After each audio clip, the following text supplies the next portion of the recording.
রাত্রেবেলায় rail line থেকে যেতে গিয়ে সেই ছেলেটির সাথে যে কি ঘটনা ঘটেছিল আপনারা সবাই শুনলে চমকে উঠবেন, বলাই বাহুল্য শিউরে উঠবেন। নমস্কার শ্রোতা বন্ধুরা, আত্মা ও ঈশ্বর চ্যানেলে আপনাদের সবাইকে স্বাগত। আশা করি আপনারা সকলেই ভালো আছেন, সুস্থ আছেন। আত্মা ও ঈশ্বরকে আপনারা এতটা ভালোবাসা দিচ্ছেন, তার জন্য আপনাদের অনেক ধন্যবাদ। তাহলে চলুন শুরু করা যাক আজকের এই ঘটনা। আজকের এই ঘটনা যে আমাকে পাঠিয়েছে তার নাম রাজেশ এবং তার বাড়ি ঠাকুরনগর, কিন্তু বর্তমানে সে ঠাকুরনগরে থাকে না, কলকাতায় একটা ফ্ল্যাট নিয়ে সে থাকে। তারও একটা নির্দিষ্ট কারণ আছে। এই যে কলকাতা চলে যাওয়া, এটা কিন্তু অনেক বছর আগেই চলে গেছে তারা। রাজেশ দার সাথে যখন এই ঘটনাটা ঘটেছিল তখন দাদা সদ্য বিয়ে করেছিল, আর কলকাতাতেই একটা অফিসে সে চাকরি করত, বেসরকারি চাকরি। তো সেই বাড়িতে রাজেশ দা, তার বউ এবং তার মা বাবাকে নিয়ে সে থাকতো। কিন্তু সেই দিন যে ঘটনাটা ঘটেছিল তারপরে সেই বাড়িতে কোনো মতে তারা থাকতে পারছিল না। শেষমেশ সে তার স্ত্রীকে নিয়ে কলকাতা চলে যায়। এখন সে পার্মানেন্টলি কলকাতাতেই থাকে। এটা কিন্তু অনেক বছর হয়ে গেছে ঘটনাটা ঘটেছে, প্রায় কম করে 15 বছর হয়েছে। তাদের কিন্তু বাড়িটা এখনো ঠাকুরনগরেই আছে। ঠাকুরনগরের একটা বড়া বলে জায়গা আছে, সেই বড়াতেই তাদের বাড়ি। তার মা এখন বেঁচে আছে, অনেকটা বয়স হয়ে গেছে, কিন্তু সেই ঘটনার 5 বছর পরেই তার বাবা মারা গেছিল। যেহেতু মা কোনো মতেই একা একা থাকতে পারবে না সেখানে, তাই ছেলে তার মাকে নিয়ে কলকাতাতে চলে গেছে। এইবার ওই জায়গাটার সম্পর্কে আপনাদের একটু ছোট্ট করে বলি, তাহলে আপনাদের না বুঝতে খুব সুবিধা হবে।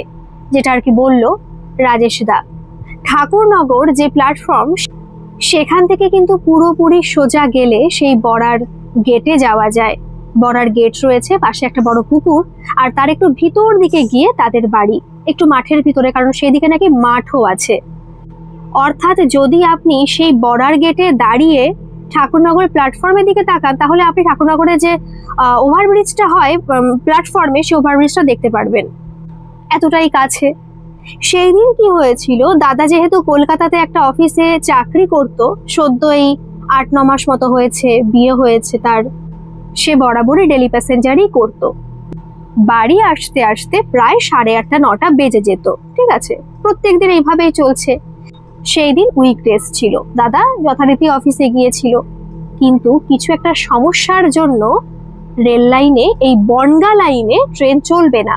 কারণ দত্তপুকুরে কিছু একটা সমস্যা হয়েছে রেল লাইনে, সেটা সারাতে অনেকটা সময় লাগবে। শুনলো তারা যে এরকম সমস্যা হয়েছে, অনেকটা টাইম লেগে যাবে, বারাসাত থেকে ট্রেনটা ছাড়ছেই না। তো সেই দিন প্রায় 11:30টা মতো বেজে গিয়েছিল ওই ঠাকুরনগর প্ল্যাটফর্মে ট্রেনটা আসতে। ঠিক আছে, হতেই পারে, এরকম তো সমস্যা লেগেই আছে।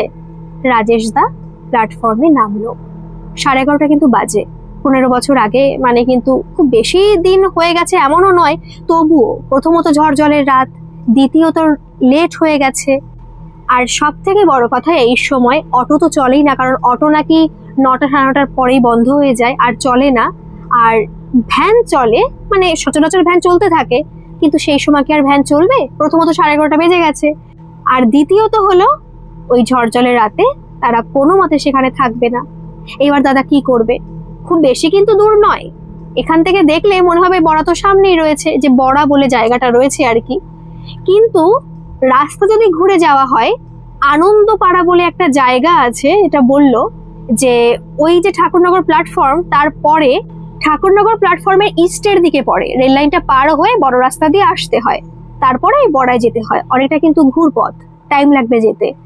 ওই ঝড় জলের রাত, অতটা ঘুরে যাবে, লেটও হয়ে যাবে, এদিকে থেকে থেকে বৃষ্টি নামছে, খুব একটা বাজে পরিস্থিতি।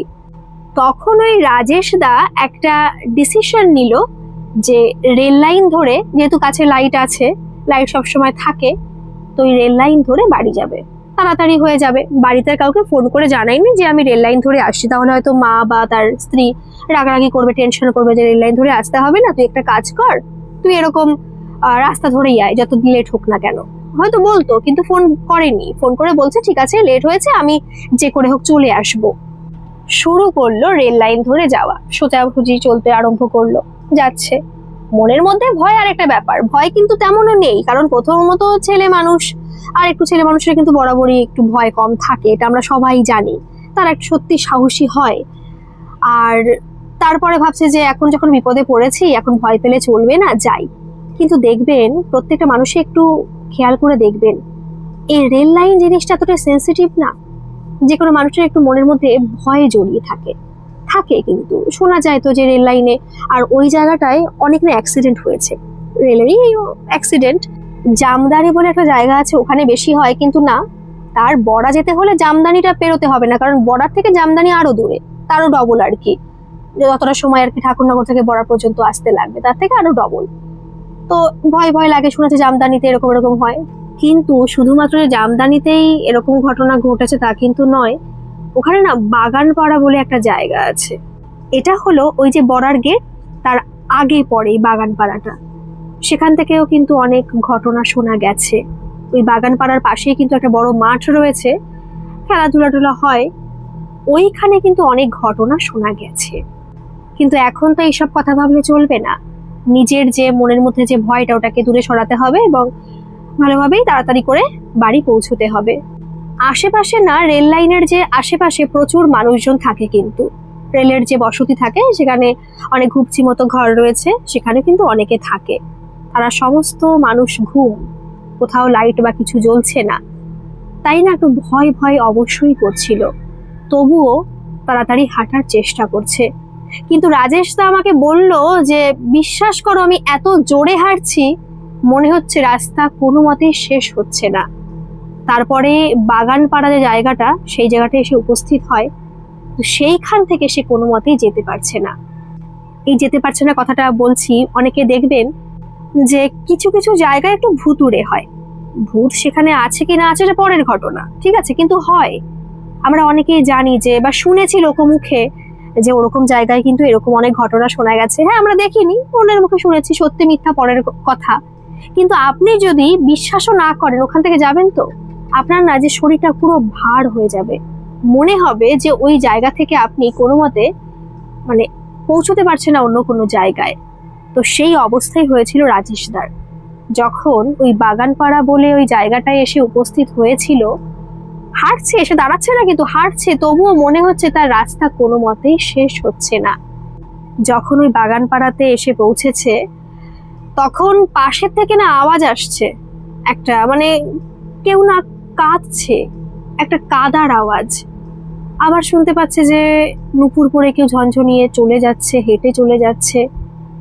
আবার মনে হচ্ছে সে কিন্তু হাঁটছে, কিন্তু মনে হচ্ছে যে পাশে কোনো মানুষ ওর সাথে তালে তালেই হাঁটছে, দাদার সাথেই তালে তালে হাঁটছে, এবং পায়ে নুপুরের আওয়াজ হচ্ছে। ভয় পেলে তো চলবে না, ভয় পাওয়ার প্রশ্নই আসে না। ভয় হয়তো পেতো না, ওই যে বললাম না, প্রথমত রাত হয়ে গেছে, দ্বিতীয়ত খুব বৃষ্টি ঝড় জলের রাত, এই কারণে বেশি হচ্ছে তার সাথে এগুলো। তখন দাদা বলছে না, ভয় পেলে আমার চলবে না, এই যে নুপুরের আওয়াজটা পাচ্ছি এটা হয়তো আমার মনের ভুল। আপনারা অনেকেই হয়তো জেনে থাকবেন, কিছু কিছু পোকা আছে যার আওয়াজ নুপুরের মতো, ঝুম ঝুম করে আওয়াজ হতে থাকে, পুরো মনে হবে কোনো মানুষ নুপুর পরে হেঁটে যাচ্ছে। যারা জানবে না, যারা শহর থেকে আসবে, তারা তো খুবই ভয় পাবে যে নুপুর পরে রাত্রেবেলা কে হাঁটছে। কিন্তু না, আমি কিন্তু জানি যে এরকম পোকা আছে যেগুলোতে আওয়াজ হয় নুপুরের। কিন্তু না, যদি সেটাই হবে রাজেশদার সাথে সেই দিন, তাহলে সে হাঁটছে, তার কেন মনে হচ্ছে যে পাশের লাইন থেকেই ওরকম মনে হচ্ছে আমার সাথে সাথে কেউ হাঁটছে। সোজা তাকাচ্ছে না কোনো পাশে, না পেছনে, কোথাও তাকাচ্ছে না, সোজা সে তাকাচ্ছে, কিন্তু তবুও তার মনে হচ্ছে যে পাশে কোনো একটা মানুষ, কোনো একটা অবয়ব হেঁটে যাচ্ছে। সেই মুহূর্তেই সে পুরো বাম দিকে তাকিয়েছে, কারণ সে ডান দিকের রেল লাইন ধরে হাঁটছিল, আর বাম দিকে রয়েছে আর কি আরেকটা রেল লাইন। কারণ বাম দিকের রেল লাইনটা হচ্ছে ডাউনের, আর ডান দিকেরটা হচ্ছে আপের, আর আপের থেকে ট্রেন আসলে সে বুঝতে পারবে, আর এটাই সবাই করে রেল লাইন দিয়ে হাঁটার সময়। তখন বাম দিকে তাকিয়ে দেখে কেউ নেই। স্পষ্ট কিন্তু দাদা বুঝতে পেরেছিল যে বাঁদিকে কেউ একজন তার সাথে সাথে হাঁটছে, সে দেখতে পেয়েছিল হালকা ভাবে, কিন্তু যখন সে স্পষ্ট করে ওদিকে তাকায় তখন আর দেখেনি। আর সেই মুহূর্তে সামনে থেকে দেখে একজন বয়স্ক ঠাকুমা আসছে। কারণ ওই জায়গা থেকে না একটু লোকজন পারাপার করে, একটু জায়গা মতো আছে, রেল লাইন পার হয়ে মাঠের দিকে আসে। মাঠা থেকে নেমে গিয়ে বাগানপাড়া যে পাড়াটা, গ্রামটা, সেখানে চলে যায় আর কি। কিন্তু ওই যে বললাম, অনেক সময় ধরে কিন্তু হাঁটছে, কিন্তু জায়গাটা কোনো মতে শেষ হচ্ছে না। তখন দাদা দেখছে যে ওইখান থেকে একটা বয়স্ক মানুষ হেঁটে আসছে। মনের মধ্যে যে কি শান্তি পেয়েছে যে যাক, আমার আর ভয় পাওয়ার কোনো কারণ নেই, একটা বয়স্ক মানুষ সেখান থেকে হেঁটে আসছে, ওই ঠাকুমা এখান থেকে যেতে যেতেই আমি চলে যেতে পারবো। অনেকটা মানে মনের মধ্যে সাহস এসেছে না। যখন আমরা ভয় পাই কোনো মানুষ যদি সেখানে আসে তাহলে আমাদের কিন্তু ভয়টা অনেকটা চলে যায়। দাদার ক্ষেত্রেও সেটাই হয়েছিল। সে কি করলো, মনের সাহসটাকে বাড়িয়ে জোরে হাঁটা লাগালো। অনেকটা দৌড়চ্ছে যে ওই ঠাকুমা যেন চলে না যায়, তার আগে যেন আমি এখান থেকে অনেকটা চলে যেতে পারি। জোরে যখন হাঁটা লাগাচ্ছে তখন দাদা না একবার পিছনে ফিরে তাকিয়েছিল, দেখতে চেয়েছিল ঠাকুমা রেল লাইন পার হয়ে ওইদিকে একটা পাড়া আছে ওইদিকে যায় নাকি আমার সাথে এই রেল লাইন থেকে আসে। তাহলে তো আরো ভালো হয় যদি আমার সাথে আসে, তাহলে আমার কোনো ভয়ই থাকবে না। কিন্তু যখন ওই দাদা পিছন ফিরে তাকিয়েছিল না, তখন দেখলো পিছনে কেউ নেই। আর এতটাও চলে আসেনি বা এতটা সময়ও পেরিয়ে যায়নি যে এইটুকু টাইমের মধ্যে সেই মানুষটি এখান থেকে চলে যাবে। কোনো ইয়াং মানুষও এইটুকু টাইমের মধ্যে রেল লাইন পার হতে পারে না। আর এইটুকু সময়ের মধ্যে ওই মানুষটি কি করে উবে গেল, উধাও হয়ে গেল। দেখলো কোথাও নেই, লাইটটা ভালো করে মারলো, দেখছে না কোথাও কেউ নেই। কিন্তু দাদা তো স্পষ্ট দেখেছে, না হালকা বা কিছু, সে দেখেছে যে সামনে থেকে একটা বয়স্ক মানুষ হেঁটে আসছে। এর মধ্যে বৃষ্টি শুরু হয়ে গেছে। বললাম না ঝড়ঝড়ের রাত, কিন্তু বৃষ্টি হচ্ছিল, ঝড় অলরেডি আগে হয়ে গেছে, হয়তো সেই কারণে রেল লাইনে কোনো সমস্যা থাকতে পারে। কিন্তু বৃষ্টি পরে থেমে গেছিল। আর এই যে ভয় পাচ্ছে সেই মুহূর্তে বৃষ্টি আবার শুরু হয়েছে। কি একটা পরিস্থিতি ভাবুন, কি একটা ভয়ঙ্কর পরিস্থিতি। সে বলছে যে আমি এখানে অজ্ঞান হয়ে যাওয়ার জোগাড়। সে আমাকে বলছে যে আমি হয়তো অজ্ঞানই হয়ে যেতাম ওখানে, কিন্তু যদি সে ওখানে জ্ঞান হারিয়ে ফেলতো তাহলে হয়তো আরো বাজে কিছু ঘটে যেতে পারতো। সে মনটাকে আরো শক্ত রেখে ওখান থেকে হাঁটা শুরু করলো। কিন্তু সেই সময় মনে হচ্ছে পাশের থেকে কি পরিমাণে আওয়াজ হচ্ছে। ঝড় শুরু হয়ে গেছে অলরেডি, চারিপাশে তো অনেক বাগান, সেই বাগানে পুরো একদম মানে ভীষণ মনে হচ্ছে গাছপালা সব ভেঙে পড়বে। আর কি বিভৎস আওয়াজ, সে আওয়াজ, সে বললো যে সেই আওয়াজটা আমি কোনোদিনও মানে ভুলবো না। সে একটা এত বিভৎস আওয়াজ আমার কানে আসছিল। আর সেই মুহূর্তে দাদা বলল যে কি একটা ঠান্ডা হাওয়া, পুরো মনে হলো যে বরফ যেমন হয় না সেরকম একটা ঠান্ডা হাওয়া তাকে ভেদ করে যেন বাইরের দিকে চলে গেল।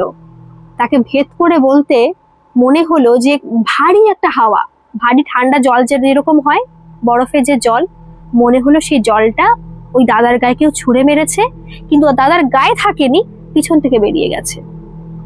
সে অনুভবটা এরকম করতে পেরেছে। কিন্তু তবুও নিজের মধ্যে সাহস এনে সে সেখান থেকে আরো জোরে জোরে পার হয়ে ভগবানের নাম তো অলরেডি করছিল, ভগবানের নাম কে কেউ করে না, অবশ্যই করছিল, তার সত্ত্বেও কিন্তু ভয় সে পাচ্ছিল।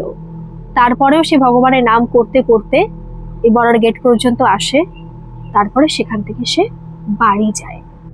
বাড়ি গিয়ে তো সবাই ওয়েট করে বসে আছে। বাবা ঘুমিয়ে গেছিল, মা ঘুমায়নি, তার ওই রাজেশদার স্ত্রীও ঘুমায়নি, বসে রয়েছে সেখানে চুপ করে, মানে তার জন্য ওয়েট করছে যে কখন বাড়ি আসবে। বাড়ি গিয়ে দেখে যে বারান্দাতে তার মা আর তার স্ত্রী বসে রয়েছে। ইলেকট্রিসিটি ছিল না, কারণ এইসব জায়গায় নাকি ইলেকট্রিসিটি একটুখানি ঝড় হলেই চলে যায়। আর তখনকার দিনে তো আরো বেশি করে যেত, অনেক সময় পরে পরে আসতো। দেখলো যে হ্যারিকেন বলে যে জিনিসটা আছে ওটা জ্বালিয়ে বসেছিল। এই যে সারা রাস্তা সে এতটা ভয় পেয়েছে, তবুও কিন্তু নিজের মনে সাহস রেখেছে। অন্য কোনো মানুষ হলে হয়তো সেখানে জ্ঞান হারিয়ে পড়ে যেত, এত বাজে বাজে ঘটনা তার সাথে ঘটেছে। তবুও সে মানে খুব বেশি ভয় না পেয়ে নিজেকে শক্ত রেখে এতটা পথ সে এসেছে। বাড়ি ঢুকবে, মানে হাত পা ধুয়ে ঘরের মধ্যে ঢুকবে, সেই সময় একটা বাজে ঘটনা ঘটে যায়। এটা খুবই একটা হাস্যকরী ঘটনা আমি বলছি, যেটা এই হাস্যকর ঘটনা কিন্তু পরবর্তীকালে খুব বাজে ঘটনা রূপ নিয়েছিল আর কি। মানুষের ভয় কি জিনিস, নারকেল গাছের যে পাতা হয় সেই পাতা আগেকার দিনের মানুষরা শলা বের করতো, শলাই বলে ওটাকে, ঝাঁটা যেটা বানায় যেটা দিয়ে আর কি।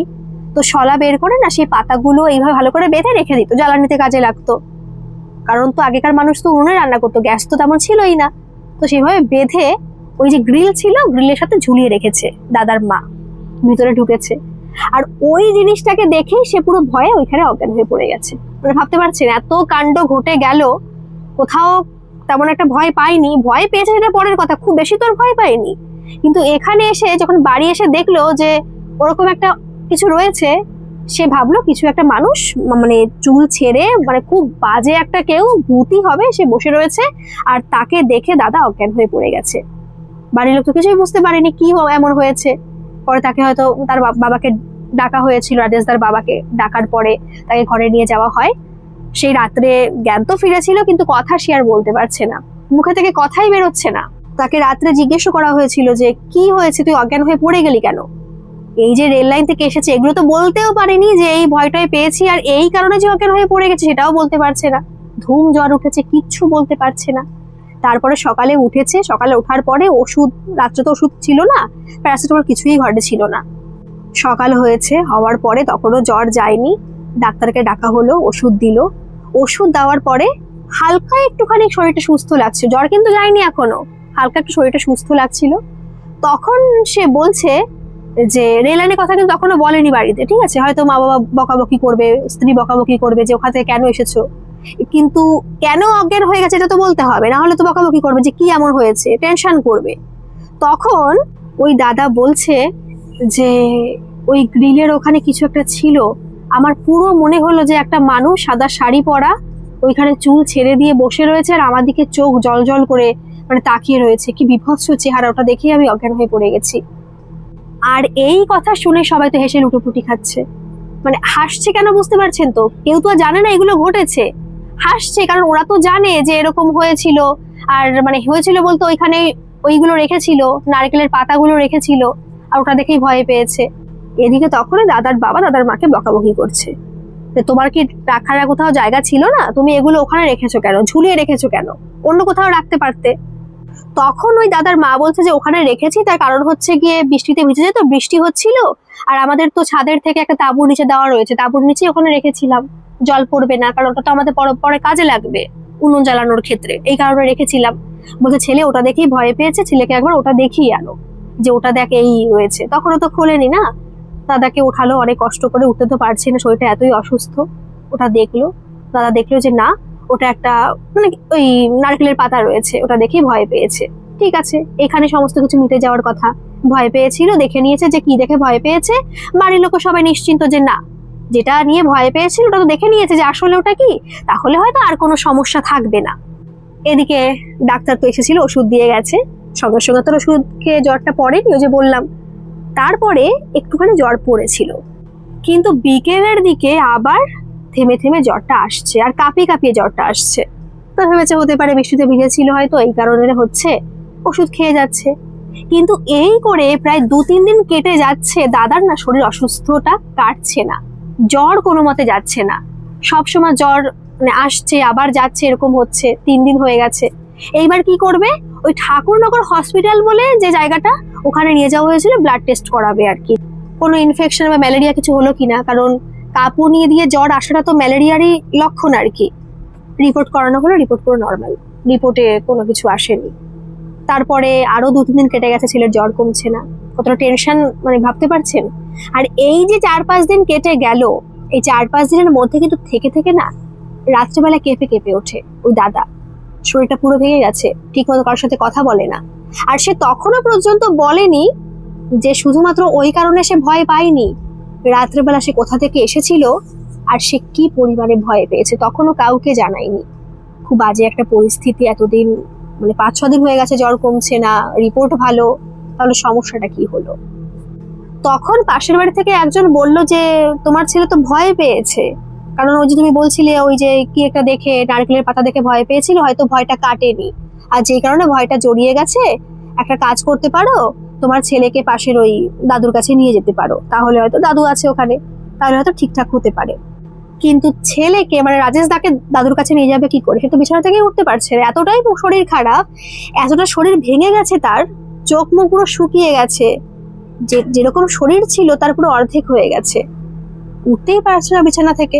সেই মানুষটি কি করে যাবে দাদুর কাছে?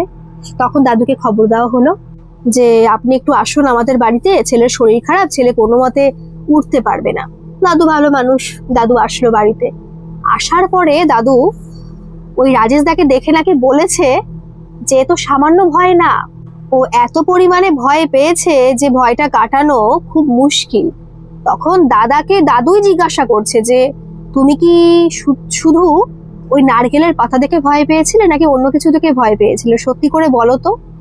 তখন ওই দাদা বলছে সবার সামনে, তখন সবাই জানতে পারছে যে শুধুমাত্র ওই কারণে ভয় পায়নি, সেই দিন ঝড় জলের রাতে দাদা ঠাকুরনগর রেল লাইন ধরে বড়াতে এসেছিল, বাড়িতে এসেছিল, কোনো ভ্যান বা কিছু পায়নি বলে হেঁটে হেঁটে কতটা রাস্তা আসবে তাই ওখান থেকে এসেছিল, আর খুব পরিমাণে ভয় পেয়েছিল, এরকম এরকম কাণ্ড ঘটেছে।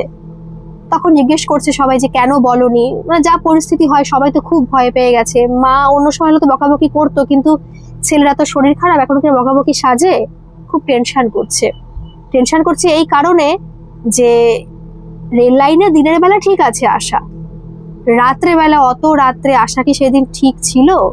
দাদা বলেছিল সেদিন কোনো শনি মঙ্গলবার ছিল না, নর্মাল দিনই ছিল, কিন্তু তবুও এত রাত্রে তো আসা ঠিক হয়নি। আর যখন সে ভয় পেয়েছে তখন বাড়ি এসে জানাতে পারতো, একটু ঝাড়িয়ে নিতে পারতো, তাহলে এই ভয়টা এত বাজেভাবে তাকে জাকিয়ে বসে থাকতো না। আর যেহেতু সেই দিনও বুধ বা বৃহস্পতিবার কিছু একটা ছিল, তখন বলল যে না, এই যে ওকে আমি ঝাড়াবো বা ওকে ঠিক করে দেব, তারও অনেক অনেক ব্যাপার আছে, যেমন তেমন ঝাড়ালে হবে না, অনেক কাঠখড় পোড়াতে হবে, কারণ ভয়টা পুরো ওর নারীর সাথে জড়িয়ে গেছে।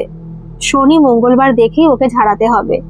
তো সামনেই ছিল মঙ্গলবার, ঠিক হলো মঙ্গলবারই ঝাড়ানো হবে। এদিকে দাদা তো অফিসেও যায় না, অফিস থেকে ছুটি নিয়েছে, শরীর অসুস্থ, যাবে কি করে। এখনো 2 দিন আছে সেই মঙ্গলবার আসার জন্য, কিন্তু দাদু তাকে শুধু একটা জল পড়া দিয়েছিল যে একটুখানি খাও, তাহলে হয়তো শরীরটা অনেকটা ভালো লাগবে। কিন্তু এদিকে দাদার আরেকটা উপসর্গ দেখা দিয়েছে, খুব পরিমাণে খুব পেটে ব্যথা হচ্ছে। জ্বর কাঁপুনি দিয়ে তো জ্বর আসছেই, কিন্তু পেটে ব্যথাও হচ্ছে। তখন দাদু বলেছিল যে পেটে ব্যথাটা হচ্ছে তার কারণ নারীর সাথে তো ভয়টা জড়িয়ে গেছে, যেই কারণে পেটে ব্যথাটা হচ্ছে। আমি জলপড়াটা খাইয়ে দিলাম, পেটে ব্যথা কমে যাবে, কিন্তু পুরোপুরি ভয়টা কিন্তু যাবে না। আর সত্যি বলতে ওই জলটা খাওয়ার পর দাদার কিন্তু পেটে ব্যথাটা কমে গিয়েছিল। জ্বর থেকে থেকে আসছিল, ভয় তো রয়েছে, সে কথাই ঠিক মতো বলতে পারছে না, কিন্তু পেটে ব্যথাটা আর হচ্ছিল না, কমে গেছিল পুরোপুরি, পেটে ব্যথাটা নির্মূল হয়ে গিয়েছিল। দাদু এসেছিল প্রায় বিকেলের দিকে, সন্ধ্যার পরে পরেই চলে গিয়েছিল। রাত্রেবেলা খাওয়া দাওয়া করলো, খায় না ঠিক মতোই, জল দেওয়া ভাত একটু খায় আর তেমন কিছু খেতে পারছে না। রাত্রেবেলা শুয়েছে, ঠিক মতো ঘুমও হচ্ছে না, দাদার যে স্ত্রী তার ঠিক মতো ঘুম হচ্ছে না। সে তো প্রায় জেগে জেগেই থাকে, রাতই জাগে, কারণ তার স্বামী তো প্রায় রাত্রেই উঠে এরকম কেঁপে কেঁপে ওঠে আর খুব ভয় পেয়েছে এরকম বলে, কেঁপে উঠছে আবার পুরো কেঁপে উঠে বসে পড়ছে, শরীর দুর্বল আবার বসে পড়ে বলছে ভয় ভয়, চোখে মুখে একটা ভয় আতঙ্কে জড়িয়ে গেছে। আবার নিজের ইচ্ছা মতো আবার শুয়ে পড়ছে, মনে হচ্ছে যেন কেউ ওকে জোর করে ওঠাচ্ছে, হয়তো নিজেও জানছে না যে ঘুম থেকে উঠে গেছে, এরকম একটা পরিস্থিতি।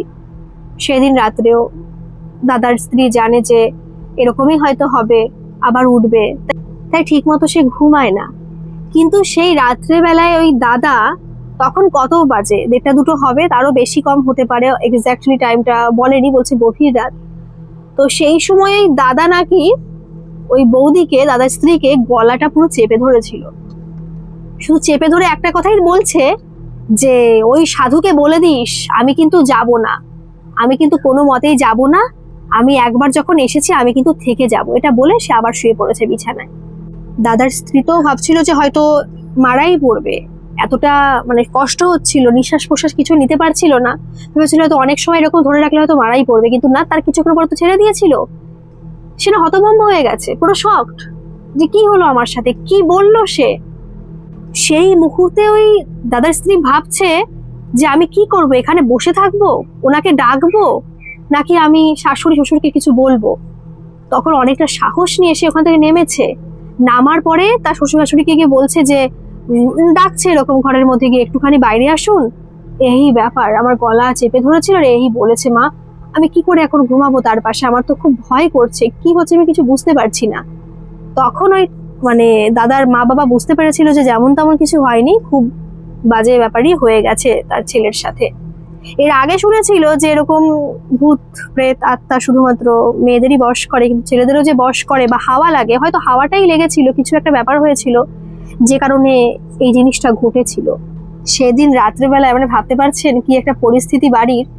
ওই দাদা উপরে শুয়েছিল, দাদার যে বাবা, সেই বাবা ওই দাদার পাশে শুয়েছিল, আর বৌদি আর বৌদির শাশুড়ি নিচে বিছানা পেতে শুয়েছিল। সেদিন কিন্তু রবিবার ছিল, তাহলে এখনো মঙ্গলবার আসতে পরশুদিন, অর্থাৎ যে দিনটা যাবে তারপরে সেই দাদু যা করার করবে। এদিকে দাদা তো আরো অসুস্থ হয়ে পড়ছে। যেমন আগে শুধুমাত্র একটু কেঁপে কেঁপে উঠতো রাত্রে বেলায়, দিনের বেলা কিন্তু তেমনই কিছুই হতো না, কিন্তু হ্যাঁ যখন ঘুমাতো তখন কেঁপে কেঁপে উঠতো। কিন্তু এখন কি হয়েছে, এই আজকে মানে সোমবার বলতে সেদিন ঘুম থেকে ওঠার পরেই সে ওরকম বাজেরা বিহেভ করছে। মাঝে মাঝে চোখ মুখ উল্টে পড়ে রয়েছে, আবার কি যেন বলার চেষ্টা করছে কিন্তু বলতে পারছে না, গলার স্বর সব পাল্টে গেছে। খুব বাজে একটা পরিস্থিতি। দাদার স্ত্রীও কিন্তু ভয়ে ভয়ে আছে, সে কি করবে। তার স্বামীর কাছে যেতেও কিন্তু সে ভয় পাচ্ছে, ভীষণ ভয় পাচ্ছে। সে ভাবছে যে আজকে রাত্রে যখন ঘুমাবো তখন কিছু হবে না তো, কোনো বাজে কিছু যেন না হয়। আর এদিকে যখন জানতে পেরেছিল যে ছেলে স্বাভাবিক নয়, কিছু একটা ঘটেছে, তখন ঠাকুরের যে ফুল, সে ফুল কিন্তু তাকে মানে চেষ্টা করেছিল তার মাথায় ছুঁয়ে দেওয়ার, কিন্তু যখন ঘরের মধ্যে সেই ফুলটা নিয়ে প্রবেশ করেছিল না, দাদা খুব চেঁচামেচি করে একাকার করে দিয়েছিল। বারবার করে বলছে ঘর থেকে বেরিয়ে যাও, এখানে কোনো মতে তোমরা থাকবে না, আমি কিছু নেব না, ওইগুলো নিয়ে এখান থেকে বেরিয়ে যাও। সে মানে ঘরে যা জিনিসপত্র আছে সব ভাঙচুর করে দেবে, এরকম একটা পরিস্থিতি। তখন সবাই বলছে না কিছু বলো না, আর কালকে তো মঙ্গলবার, ঠিক হয়ে যাবে, আর কিছু ওকে করো না। যদি হিতের বিপরীত হয় তাহলে কিন্তু খুব মুশকিল। তখন দাদার মা থেমে গেছে। সেই জেঠিমারও কিন্তু শরীর খুব অসুস্থ ছিল, খুবই মানে অসুস্থ হয়ে গেছে ছেলে টেনশনে। এইভাবে কোনো ক্রমে সন্ধ্যা হয়ে গেল। সন্ধ্যার পরে খাওয়া দাওয়া করলো, দাদা তো কিছুই খেতে চাইছে না। খাওয়া দাওয়ার পরে ওরা সবাই ঘুমোতে গেল, কিন্তু আজকেও ওরা একসাথেই ঘুমোলো, কারণ সবাই ভয় পেয়ে আছে রাত্রে কি নাকি ঘটে যায়, আবার কি নাকি করবে। তো সেই সময় কি করেছিল, ওই দাদা, আবার দাদার পাশে তার বাবা শুয়েছিল, আর নিচে ওরকম বৌদি আর ওই জেঠিমা শুয়েছিল আর কি, যে রাতটা কোনো মতে কাটাতে পারলে হয়। কিন্তু সেই গভীর রাত্রিতে আবার ওই দাদা নিচে এসে বৌদির গলা টিপে ধরেছে আর বলছে, আমি এখানে থাকতে চাই, তুই যদি আমাদের মাঝখানে আসিস তাহলে কিন্তু খুব খারাপ হয়ে যাবে। এরকম না মানে কথাবার্তা বলছে সব। আর বৌদি তো পুরো গোঙাচ্ছে, সে কথাই বলতে পারছে না। আর সেই সময় সে আওয়াজটা পেয়ে দাদার মানে বাবা সেও জেগে উঠেছে, দাদার মাও জেগে উঠেছে। তারপরে যখন ওকে ধরেছে, বৌদিকে ধরেছে, দাদা তখন আবার ছেড়ে দিয়ে নিচে পড়ে গেছে। তখন ওরা সবাই ভয় পেয়ে গেছে যে কোনো অঘটন ঘটে গেল না তো। বৌদি ঠিক আছে, মানে কথা বলতে পারছে না, কিন্তু তার কোনো সমস্যা হয়নি, কিন্তু ওই দাদা তো পুরো অজ্ঞান হয়ে পড়ে গেছে। কিন্তু দেখলো যে না, সেন্স সবই আছে। একটু পরে সে আবার উঠেছে, কথা বলতে পারছে, তাকে বিছানায় আবার তুলে দেওয়া হলো। কিন্তু সে থেকে থেকে ওরকম কাণ্ড ঘটাচ্ছে। সে ঘরের থেকে বেরিয়ে যেতে চায়, থাকতে চায় না এই ঘরে, মানে সে চলেই যাবে এখান থেকে। দরজা ভাঙচুর করছে ওই মাঝরাত্রিতে উঠে, যে কোনো মতে সেই রাতটা এখানে নাকি কাটাবে না, সে চলে যেতে চায়। কিন্তু কোনো মতে তাকে আটকে আবার রাখা হয়। সকালবেলা হয় যখন ওই দাদু আবার বাড়ি আসে কি, তখনই কিন্তু ওই দাদা ওরকম চিৎকার চেঁচামেচি করে, কিন্তু তাকে এক জায়গায় বসানো হয়। সমস্ত কিছু দেখার পরে দাদু নাকি বলে যে কে কোনো কিন্তু আত্মা প্রেত এগুলো ধরেনি, একে নাকি পরিতে ধরেছে। পরি যে ওয়ার্ডটা ইউজ করলো, আমিও প্রথম শুনলাম যে পরিতেও ধরে। বলে ওই রাত্রেবেলায় ওকে পরিতেই কবজা করেছে, ওকে পছন্দ করেছে, সে যেতে চাইছে না কোনো মতে। তারপরে অনেক যজ্ঞ করা হয়েছিল, অনেক কিছু করা হয়েছিল, কিন্তু সে তার মাঝখানেও যাবে না। বারবার করে সে বলছে যে আমি যেতে চাই না, আমি থাকতে চাই, এরকম নাকি অনেকবার করে সে বলছে। কিন্তু দাদু বলছে যে তো থাকলে হবে না, ওর তো ঘর সংসার আছে। এইভাবে অনেক কথা নাকি মানে বলছে, দাদুও বলছে, সেই মানুষটিও মানে বলছে, তার ভিতর থেকে বলছে যে না, মানে কথোপকথন হচ্ছে যে না আমি থাকতে চাই, আমার থাকতে হবে, আমার তো কেউ নেই, থাকুক না ও এখানে, কোনো অসুবিধা নেই, কিন্তু আমাকে তো তাড়ানোর চেষ্টা না করা হয়। বলছে না তোর যেতেই হবে। এইভাবে অনেক কিছু করার পরে তারপরে নাকি লাস্টে গেছে। সে কিন্তু যেতে চাইছিল না, কিন্তু তাকে এত অত্যাচার করছিল দাদু, সে শেষে যেতে বাধ্য হয়েছিল। আর তাকে দাদু বলেছিল যে যাচ্ছিস যখন, তুই কিন্তু প্রমাণ দেখিয়ে যাবি যে তুই যাচ্ছিস, আমি কিন্তু কোনো কথা শুনবো না। বলছে হ্যাঁ আমি প্রমাণ দেব। তো যখন যায় তখন নাকি পাশে একটা গাছ ছিল, সেই গাছের নাকি মানে পুরো মোটা গাছ, কিন্তু সেই গাছটা নাকি পুরো উপড়ে পড়ে গেছিল। বলছে নাও চলে গেছে। কিন্তু তারপর থেকে দাদার শরীরটা অসুস্থ হয়ে গিয়েছিল, ডাক্তার দেখানো হয়েছিল, ওই দাদু অনেক কিছু ব্যবস্থা দিয়েছিল, তারপরে আস্তে আস্তে ঠিক হচ্ছিল। কিন্তু তার মধ্যে থেকে যে আতঙ্ক, তার মায়ের ভিতর থেকে যে আতঙ্ক, স্ত্রীর ভিতর থেকে যে আতঙ্ক, কোনো মতেই যাচ্ছিল না, সে থাকতে পারছিল না সেখানে। সবসময় ভয় পেত, সেই ভয়টা কোনো মতে দাদার ভিতর থেকে যাচ্ছিল না। তাকে পরে বলা হয়েছিল যে তোর সাথে এরকম এরকম ঘটেছে, এই ব্যাপার, তুই ভয় পাস না, সব ঠিকঠাক হয়ে গেছে। কিন্তু সে কোনো মতে আর মানে মানতে পারছে না নিজেকে। তখন সেই মুহূর্তে সবাই, আশেপাশের লোকজন, তাদের আত্মীয় স্বজন সবাই বললো যেটা কাজ করলে হয় না, ও যেখানে চাকরি করে কলকাতাতে, ওখানে ভাড়া থাকুক, তারপর আস্তে আস্তে কিছু একটা করবে। তখন ওই দাদার স্ত্রী ভাড়া নিয়ে চলে গেল কলকাতাতে। তারপরে রিসেন্ট হয়েছে, 3-4 বছর হয়েছে নাকি তারা 2 BHK একটা ফ্ল্যাট নিয়েছে, আর সেখানে মাকেও তারা নিয়ে গেছে। ভয়টা তারপরে চলে গিয়েছিল, কলকাতা যাওয়ার পরে কিছুদিনের মধ্যেই ভয় কেটে গেছিল। কিন্তু সেই যে একটা ঘটনা, দাদা এখনো বিশ্বাস করতে পারে না। দাদা বলে যে আমি যে বলছি, আমি নিজেও হাসছি, এখন তো ভয় লাগছে না, কিন্তু তবু আমার হাসি পাচ্ছে আমার যে এগুলো হয়। এই যে পরি আত্মা, এগুলো দাদা কোনোদিনও বিশ্বাস করে না। মানে এমন একটা মানুষ, ভয় তার মধ্যে আছে কিন্তু এগুলো তো বিশ্বাস করে না। তার সাথে এরকম ধরনের ঘটনা ঘটেছিল। তো এই ছিল ঘটনা। আপনাদের ঘটনাটা কেমন লাগলো অবশ্যই কমেন্ট করে জানাবেন, আর ভালো লাগলে একটা সাবস্ক্রাইব করে আমার পাশে থাকবেন। ধন্যবাদ। আর যদি আপনাদের সাথে বা আপনাদের পরিচিতদের সাথে এরকম কোনো ঘটনা ঘটে থাকে, আপনারা কিন্তু আমাকে নির্দ্বিধায় মেল করে পাঠাতে পারেন। আমার মেল আইডি আমার ডেসক্রিপশন বক্সে দেওয়া আছে, আপনারা সেখানে গিয়ে আমাকে মেল করে জানাতে পারেন। ধন্যবাদ। আসি তাহলে, আবারও আসবো এরকম কোনো